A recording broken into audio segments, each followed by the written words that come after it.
संतों के वचनों को सुनने एवं उन पर आचरण करने से इस लोक एवं परलोक में सच्ची खुशी प्राप्त होती है। जय सच्चिदानंद जी। आज का शुभ सत्संग 12 जनवरी दिन सोमवार। आज के सत्संग का शीर्षक है इष्ट महिमा। आज का सत्संग श्री प्रयागधाम आश्रम से पूज्य महात्मा जी के द्वारा बड़े ही श्रद्धा सहित फरमाया गया है। आज के सत्संग को पूरी श्रद्धा के साथ श्रवण करें। अगले स्वर पूज्य महात्मा जी के होंगे। दर्शन पाता सब बंधन है कट जाते। उठो गुरुमुख उठो, श्री गुरु महाराज जी का हुक्म है गुरुमुख उठो। श्री गुरु महाराज जी का हुक्म है गुरुमुख उठो।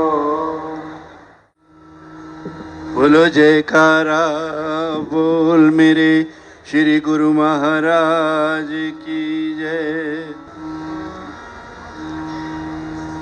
दर्शन दर्शन दर्शन तेरा सतगुरु पुण्यों का धाम है। दर्शन तेरा सतगुरु पुण्यों का धाम है। एक बार जो करे वो होता पूर्ण काम है। दर्शन तेरा सतगुरु पुण्यों का धाम है।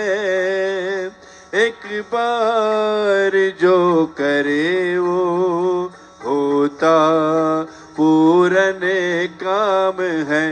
दर्शन तेरा सतगुरु।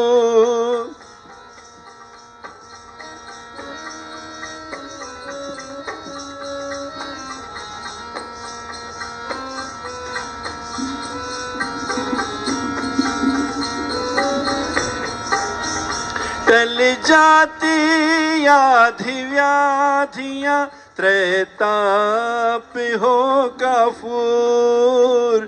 त्रैताप हो काफूर।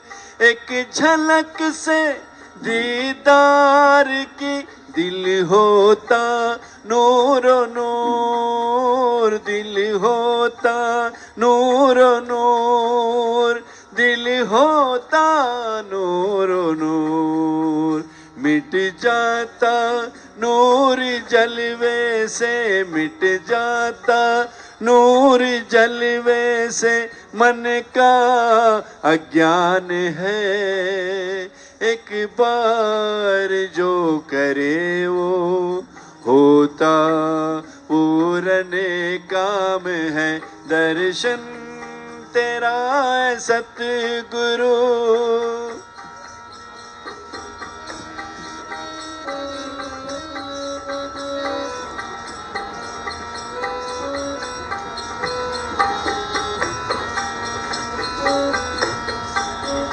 धुलती मलिनता सभी मिट जाते। सकल पाप मिट जाते। सकल पाप दर्शन के पुण्य तीर्थ का ऐसा महाप्रताप। ऐसा महाप्रताप दर्शन के पुण्य तीर्थ का ऐसा महाप्रताप। ऐसा महाप्रताप। ऐसा महाप्रताप होता है शुद्ध निर्मल मन। होता है शुद्ध निर्मल मन करता अश्रान है। एक बार जो करे वो होता पूर्ण काम है। दर्शन तेरा है सतगुरु। बोल जयकारा बोल मेरे श्री गुरु महाराज की जय। सौभाग्यशाली गुरमुख मंडली, इसी प्रकार अपने मन व चित्त की समस्त वृत्तियों को एकाग्र रखते हुए एवं अपना ध्यान सन्मुख सुंदर सिंहासन पर सुशोभित अपने परम इष्ट देव श्री सतगुरुदाता दयाल जी महाराज जी का पावन दर्शन दीदार करते हुए प्रेम सहित बोलिए जयकारा बोल मेरे श्री गुरु महाराज की जय।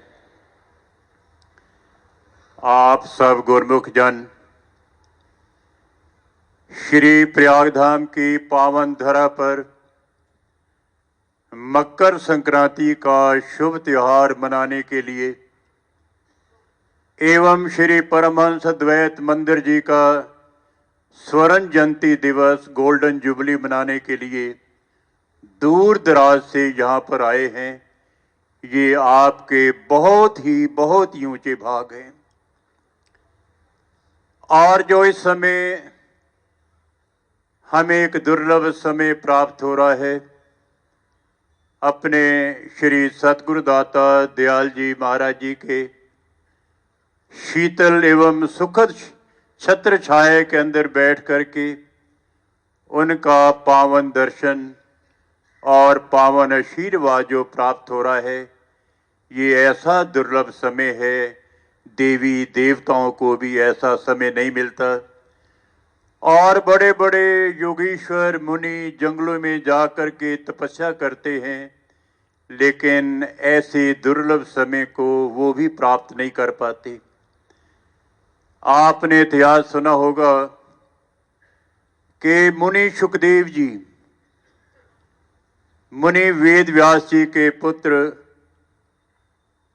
मन की शांति के लिए ईश्वर भक्ति के लिए जंगलों में गए और हजारों साल तपस्या की। तपस्या करने के पश्चात जब भगवान अपने पिताश्री के पास आए तो विनय करते हैं कि पिताश्री, मैंने जंगल में जाकर के हजारों साल तक तपस्या की है, लेकिन मेरे मन को शांति नहीं मिली। तो मुनि वेद व्यास जी समझ गए कि जब तक जीव को वक़्त के महापुरुषों का संयोग नहीं मिलता तो उसके मन को शांति नहीं मिल सकती।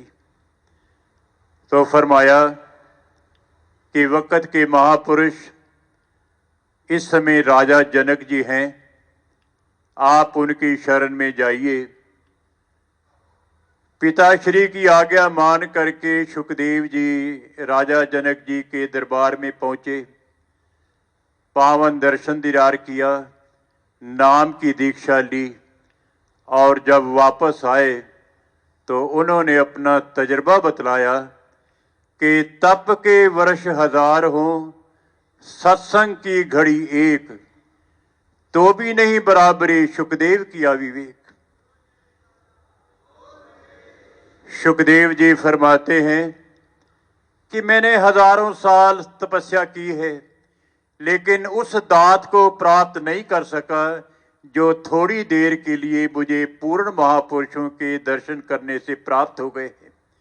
तो ये महापुरुषों की एक दर्शनों का ये प्रताप है। एक संत लिखते हैं कि तीर्थ गए तो एक फल, संत मिले फल चार, सतगुरु मिले अनेक फल, कहत कबीर विचार। बोल मेरे श्री गुरु महाराज की। एक सुल्तान बाहु फकीर हुए हैं, उन्होंने भी इस दुर्लभ समय की महिमा को इस प्रकार वर्णन किया है। वो फरमाते हैं कि अल्लफ एह तन मेरा चश्मा होवन, अल्लफ एह तन मेरा चश्मन होवन, मैं मुर्शिद वेख न रजा हूँ, लू लू दे मुड लख लख चश्मा, एक खोला एक कज्जा हो, इतने डिठियां मैनू सबर ना आवे, होर किते वल भज्जा हो, मुर्शिद दा दीदार वे बाहू, मैनू लखा करोड़ा हज्जा हो। बोल मेरे श्री गुरु महाराज। सुल्तान बाहू फकीर लिखते हैं कि मेरे शरीर के ऊपर रोम रोम के ऊपर आके हो जाए, इतना कुछ होते हुए भी मैं अपने मुर्शिद का दीदार करने से मेरे मन की प्यास नहीं बुझती। अंत में लिखते हैं कि मुर्शिद दा दीदार वे बाहू, मैनू लखा करोड़ा हज्जा हो। जिस समय मुझे अपने कामिल पीर का दीदार हो जाता है, समझो मैंने लाखों करोड़ों हजें प्राप्त कर ली। तो ये है महापुरुषों के दर्शनों का प्रताप जो इस समय हमें ये प्राप्त हो रहा है। इस सुखद घड़ी की, इस दुर्लभ समय की, दुर्लभ दर्शनों की मैं सभी गुरुमुख जनों को लाख लाख मुबारकबाद देता हूँ। जयकारा। रामायण का इतिहास है कि जिस समय भगवान श्री रामचंद्र जी महाराज 14 वर्ष के वनवास के बाद अयोध्या में पहुंचे, अयोध्या वासी एक एक दिन गिन रहे थे, एक एक पल गिन रहे थे कि किस समय भगवान वापस अयोध्या में आएंगे। भगवान ने ज्यों ही अयोध्या में पदार्पण किया तो सभी अयोध्या वासी उमड़ पड़े अपने घरों से निकल करके भगवान के दर्शन करने के लिए। भगवान के दर्शन खुले, उस समय भगवान जो है अयोध्या वासी को उपदेश करते हैं।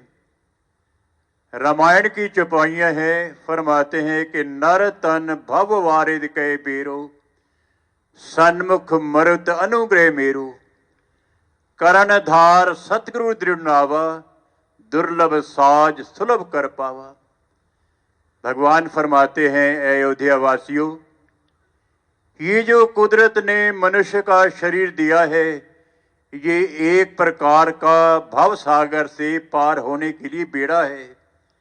सन्मुख मरुत अनुग्रह मेरो, मनुष्य न मिलने के साथ साथ जिस जीव को संतों की संगत मिल जाती है, इसका अर्थ यह है उस बेड़े को चलाने के लिए अनुकूल वायु भी मिल गई। अनुकूल वायु भी हो, बेड़ा भी हो, लेकिन तीसरा जो दुर्लभ साज है, उस बेड़े को चलाने वाले जो है माझी। तो फरमाते हैं कि वो माझी कौन है? कर्णधार सतगुरु दृढ़ नावा। वक़्त के महापुरुष उस बेड़े को चलाने वाले एक माझी हैं। दुर्लभ साज सुलभ कर पावा। जिस इंसान को ऐसा दुर्लभ साज मिल जाता है, उसका बेड़ा अवश्य पार हो जाता है। तो एक और इतिहास है कि जिस समय भगवान श्री रामचंद्र जी महाराज वनों में भ्रमण कर रहे थे, तो एक ऐसा समय आया कि गंगा के किनारे पर पहुंचे। गंगा के किनारे पर पहुंचे, गंगा से पार जाना था, तो सोचने लगे कि कोई नौका मिल जाए जिस पर सवार हो करके हम गंगा के पार हो जाएं। तो क्या देखा, एक केवट है, वो गंगा के दूसरे किनारे पर है। तो भगवान ने खड़े होकर उस केवट को आवाज लगाई, केवट अपनी नौका को इस तरफ ले आओ, हमें गंगा से पार कर दो। तो केवट ने आवाज को सुना, क्या देखता है कि भगवान श्री रामचंद्र जी महाराज आए हैं और मुझे आवाज लगा रहे हैं कि हाँ अपनी नौका को इधर ले आओ, हमें गंगा से पार होना है। अपनी नौका को दूसरे किनारे पर लाया और दिल में अपने भाग बनाता है कि ऐसा समय कब मिलेगा जब भगवान ने मुझे घर बैठे बिठाए दर्शन दे दिए। तो ख्याल आया कि ऐसा दुर्लभ समय मुझे मिला है, तो क्यों ना मैं पहले भगवान के चरण धो करके चरणामृत ले लूं। विनय करता है कि भगवान, सुना है आपके चरणों के अंदर जादू है।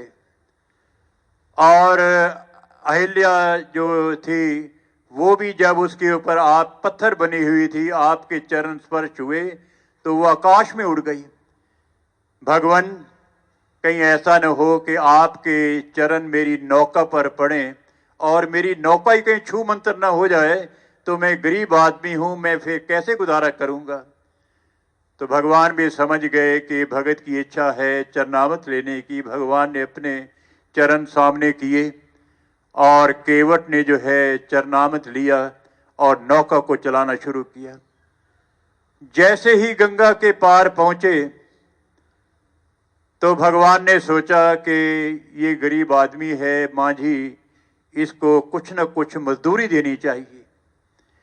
तो सीता जी साथ में थी, उसने अपने हाथ में सोने की अंगूठी पहनी हुई थी, तो उतार करके भगवान को दी। भगवान, आप ये मजदूरी के तौर पर ये मांझी को दे दो।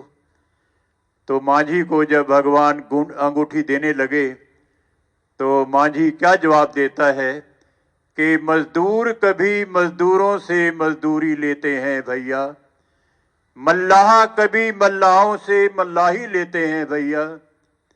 मैं गंगा घाट का मांझी हूं, तुम भव सागर के मांझी हो। मैं दरिया के इस तट पर हूं, तुम भव सागर के तट पर हो। जब तुमरे घाट पे आऊं मैं, मजदूरी वहीं चुका देना। मैंने है गंगा से पार किया, तुम भव से पार लगा देना। बोल मेरे बेनती करता है कि भगवान, ये एक असूल है, पेशावर से कोई मजदूरी नहीं मांगता। जैसे आप देखते हैं कोई बस जा रही होती है, कोई स्टाफ का हो, ड्राइवर हो, कंडक्टर हो, अगर वो बस के ऊपर बैठ जाए तो उसे किराया नहीं लेते क्योंकि स्टाफ का आदमी है। तो केवट बेनती करता है कि महाराज, मैं भी मांझी हूं और आप भी मांझी हो। मैं मांझी जो है गंगा के तट पर हूं, आप मांझी हैं भव सागर के तट पर। आप मुझे मजदूरी देना चाहते हैं, जब मैं आपके तट पर आऊंगा, भव सागर के तट पर आऊंगा, मजदूरी आप वहां मुझे चुका देना। कौन सी मजदूरी? कि मैंने आपको गंगा से पार किया है तो मुझको भव से पार लगा देना। तो कहने का मतलब यह है कि वक्त के महापुरुष जीवों को भव सागर से पार करने के लिए ही आते हैं, लेकिन पार कौन होता है? जो सतगुरु की आज्ञा को शिरोधार्य रखता है।